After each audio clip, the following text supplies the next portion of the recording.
Bismillahirrahmanirrahim. Assalamualaikum warahmatullahi wabarakatuh. Alhamdulillahirabbil alamin. Wassalatu wassalamu ala asyrafil anbiya'i wal mursalin wa ala alihi wa sahbihi ajma'in.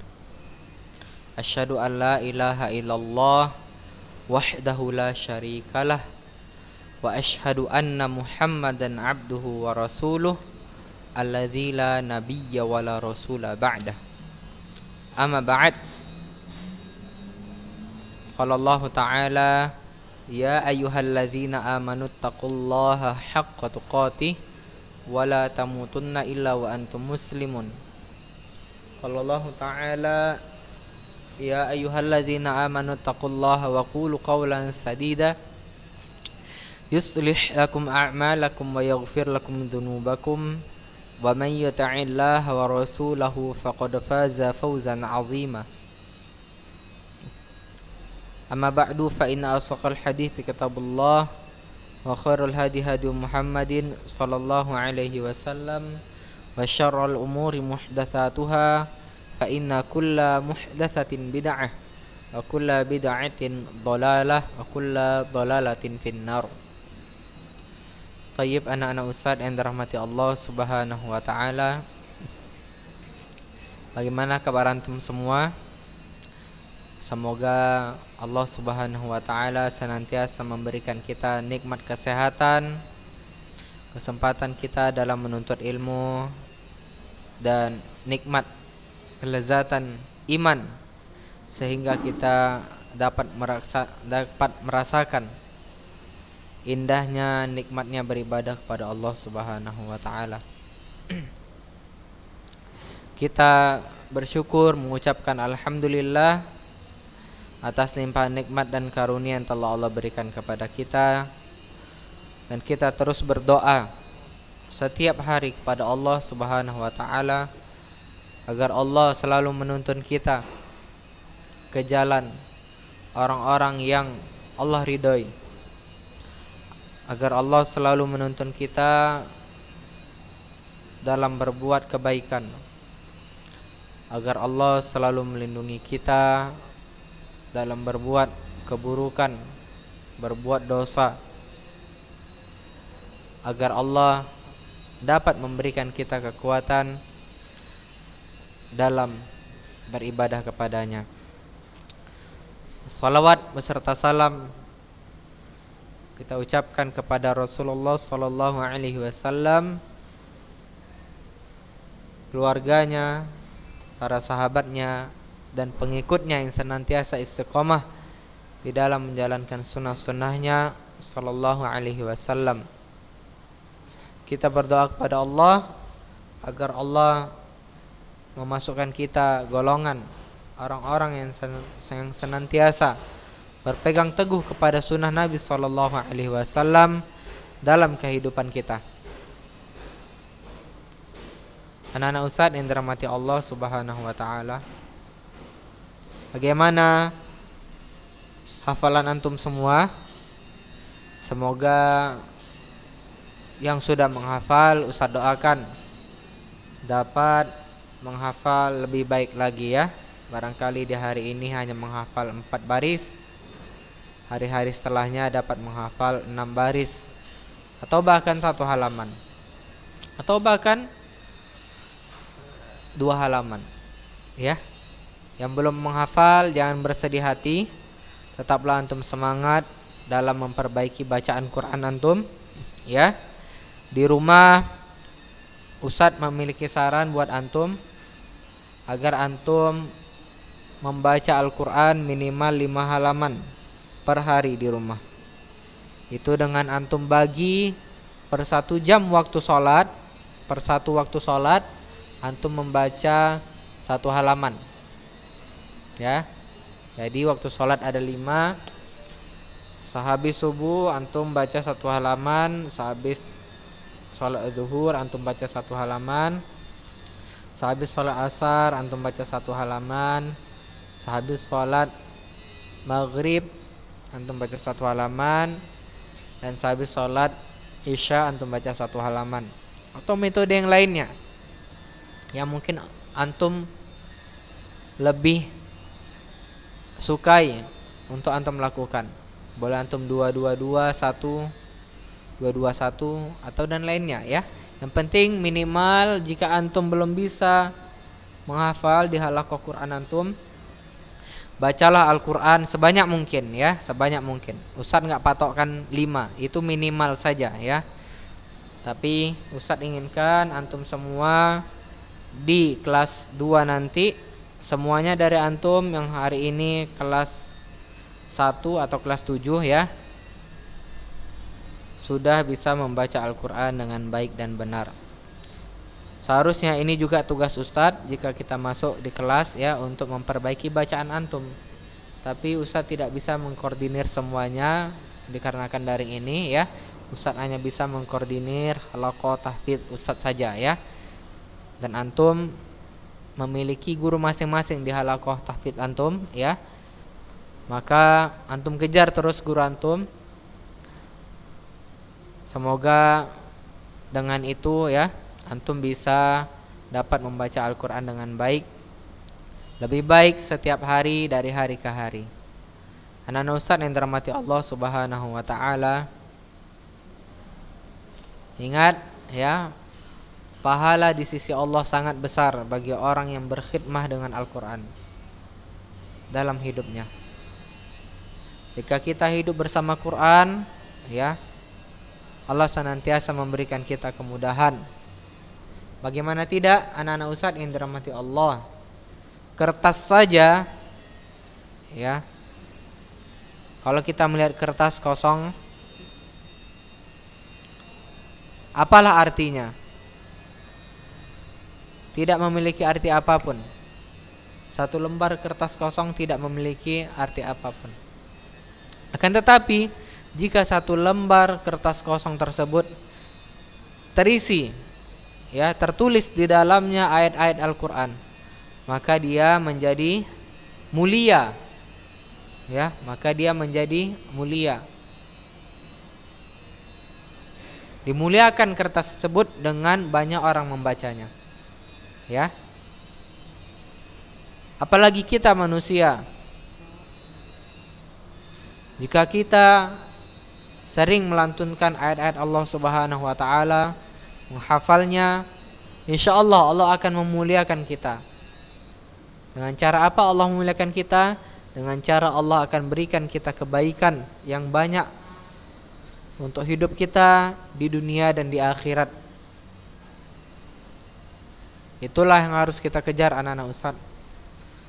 Antum tahu kan fenomena barangkali seusia antum ya, atau di bawah antum ya, adik-adik yang sudah menghafal Quran sampai 30 juz. Contohnya ada seperti Musa ya, yang ada yang kembar itu, antum bisa lihat di setiap program di TV, barangkali yang ada program hafidnya ya, itu setiap bulan Ramadan. Antum lihat anak-anak kecil dapat menghafal Al-Quran dengan baik, makhrajul hurufnya jelas ya, hafalannya kuat, padahal usianya masih kecil. Bahkan bisa dibilang lebih kecil dari antum ya usianya. Tapi luar biasa, Masya Allah ya. Itu sebuah anugerah dari Allah buatnya. Ingat, anak-anak kecil bisa menghafal Quran dengan kuat seperti itu, bacaannya bagus ya. Dibalik-balik pun ayatnya dapat dia sambung, dari depan bisa, dari belakang bisa. Nah, itulah yang harus antum perlu kejar, antum perlu perbaiki terus menerus. Jangan merasa kita sudah bisa, tapi kita belajar ini, ingat kata Imam Ahmad, dari buayan hingga kita akan dikuburkan, hingga liang lahat ya. Anak-anak Ustadz yang dirahmati Allah Subhanahu wa ta'ala, tapi sebelum antum menghafal ya, antum perlu untuk memperbaiki bacaan antum ya. Karena jika antum sudah menghafal, bacaan antum masih banyak yang salah, nah itu nilainya masih kurang ya, nilainya masih kurang. Karena apa? Antum diwajibkan untuk membaca dengan baik dan benar terlebih dahulu, baru antum menghafalnya ya. Tapi kalau antum belum bisa membaca dengan baik dan benar tapi antum langsung menghafal, itu masih kurang nilainya ya. Maka dari itu ya, kita mempelajari teori-teori tajwid ini untuk membekali antum ya dengan ilmu-ilmu tajwid, di mana nanti akan antum pergunakan dalam membaca Al-Qur'an. Baik anak-anak Ustaz yang dirahmati Allah, barangkali itu muqaddimah dari Ustaz ya. Antum perhatikan pembelajaran kita pada hari ini. Insyaallah ya. Mudah-mudahan antum semua dapat mengerti apa yang kita pelajari pada hari ini. Nah, baik. Kita masuk ke ini ya sebaliknya ya. Nah, ini udah ya anak-anak Ustaz mengenai rumus hukum mad ya. Ada mad asli atau mad tabi'i. Bagian dari mad asli ada mad iwad, silah sughra atau qasirah, mad tabi'i harfi ya. Kemudian ini juga mad asli atau mad tabi'i, ada alif, waw, ya waw dan ya. Alif ya huruf berharakat fathah bertemu dengan alif. Yang kasrah bertemu dengan ya sukun, yang berharakat dhamma bertemu dengan waw sukun. Ya, ini kita pelajari mengenai mad iwad. Mad iwad ya, secara bahasa artinya pengganti anak-anak Ustaz. Al-iwad secara bahasa artinya pengganti ya. Pengganti. Adapun secara istilah ya, dikatakan oleh para ulama, dikatakan di dalam buku Ilmu Tajwid halaman 41 ya. Wal waqfu ala tanwin bil fathi ala al ghairi ta at-ta'nits ya. Bi alifin qadara harakatain ya. Iwadan anit tanwin. Mad iwad itu waqaf pada tanwin bil fathi dengan fathah ala ghairi ta at-ta'nits, selain pada ta muannas atau ta ta'nis yang ta ada titik duanya di atas ya, dengan alif ya, bi alifin qadara harakatain ya, dengan tempo 2 harokat, iwadan anit tanwin, sebagai pengganti tanwin. Waqaf pada tanwin dengan fathah selain pada ta muannas ya, selain pada ta muannas dengan alif dengan tempo 2 harokat sebagai pengganti tanwin. Baik anak-anak Ustaz ya, ini ya fatatain bertemu alif, setelahnya waqaf atau berhenti. Kemudian ini rumusnya huruf hamzah yang berharokat fatatain dan waqaf berhenti. Contohnya ada ini ya, di surah An-Naba banyak sekali ini ya, surah An-Naba banyak sekali. Kita lanjutkan ya anak-anak Ustaz. Ayat yang pertama ya.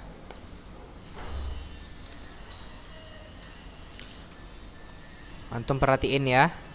Ingat ini cara membacanya 2 harokat. Hamzah ya, yang fatatain setelahnya waqaf. Ini fatatain bertemu alif waqaf.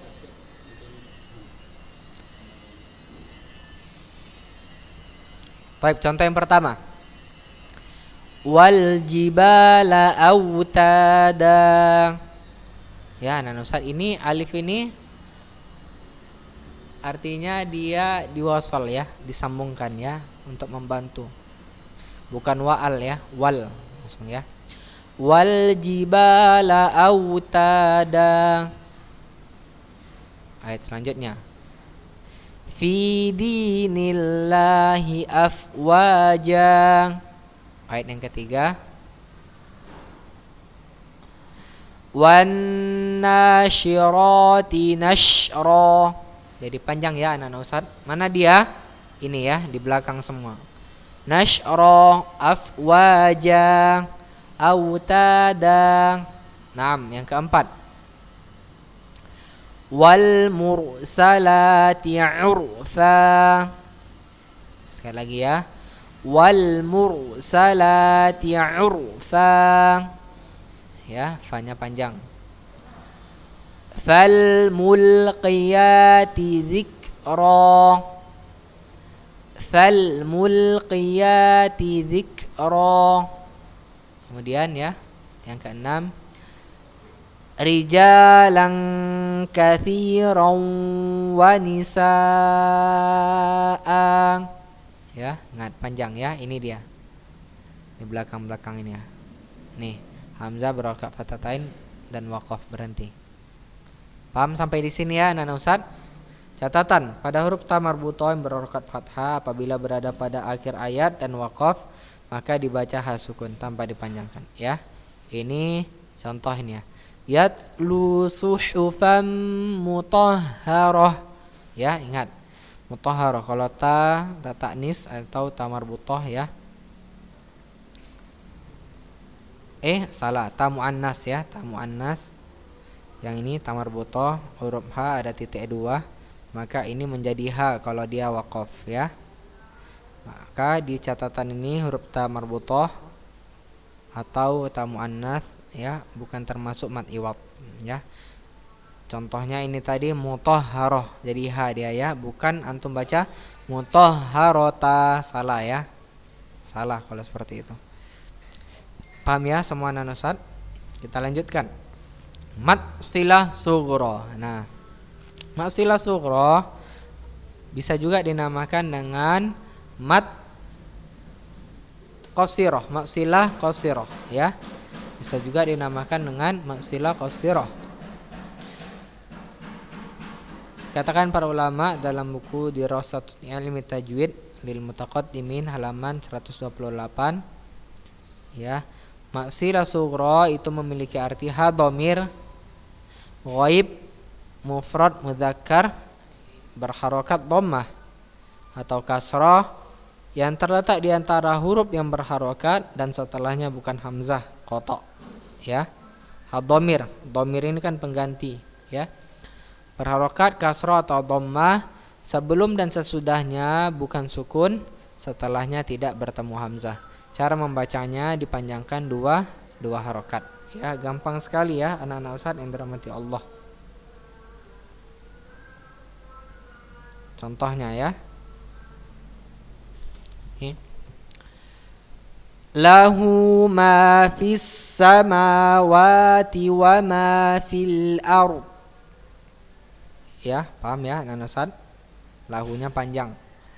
Lahu ma fis samawati wa ma fil ard. Ya, ini tadi ha dhamir. Ha dhamir tuh kayak huruf ha gini ya. Dia ini bersambung di huruf lam. Berharokat dhammah ini ya, bukan kasrah. Ada tandanya ini ya di bawah. Kalau dia kalau dia dhammah seperti ini. Kalau dia di bawahi bisa dia garis lurus saja atau bisa dia seperti kutipan huruf V, tapi dia V-nya gini, terbalik. Kayak gini ya. Lihat gerakan dari kursor Ustaz. Nah, kecil di bawah ini. Ya, paham ya anak-anak Ustaz? Contoh dalam surah Al-Adiyat ya kan, li rabbihi lakanud. Li rabbihi lakanud. Contoh yang kedua ya dari mad silah sughra atau mad silah qasirah. Paham ya? Dipahami dulu ya pelan-pelan, kalau nggak paham diulang lagi rekaman suara Ustaz.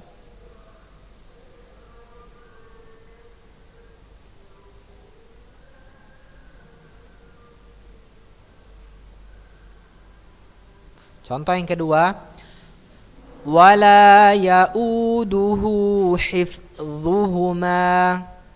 Surah apa nih? Ayat kursi ya, kalau saya bilang ya. Wala yauduhu hifdhuhuma. Contoh yang ketiga, wallahu yu'ayyidu binasrihi man yasha. Ulangi ya. Wallahu yu'ayyidu binasrihi man yasha. Ingat ya, ini hi. Nah, ini dia. Huruf V ya, anak-anak Ustaz.